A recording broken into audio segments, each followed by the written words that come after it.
আমাদেরকে যে অবস্থায় রাখেন সর্ব অবস্থায় প্রশংসা করবো আল্লাহ তাআলা, এবং আল্লাহ তাআলার কাছে সব সময় একটা দোয়া করব, আমাদের জ্ঞান বাড়ার জন্য, আমাদের নলেজ বাড়ার জন্য সব সময় আল্লাহ তাআলার কাছে একটা দোয়া করব। দোয়াটা কি বলেন তো সবাই?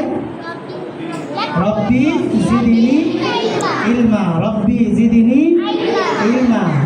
এই যে আল্লাহ তাআলা যে আমাদেরকে জ্ঞান দিয়েছেন, আমরা যে সুস্থ আছি, এই যে আমরা আমাদের চোখ, নাক, কান, আমাদের ব্রেন সব কিছু সুস্থ আছে, তাই না?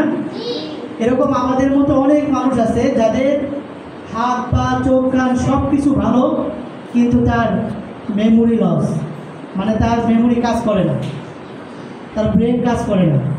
তো যদি কারো ব্রেন কাজ না করে তাহলে আমরা তাকে স্বাভাবিকভাবে বলি উন্মাদ, পাগল বলি, তাই না?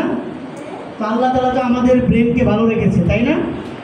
তো এই জন্য শুকরিয়া আদায় করতে হবে, আলহামদুলিল্লাহ। আল্লাহ তাআলা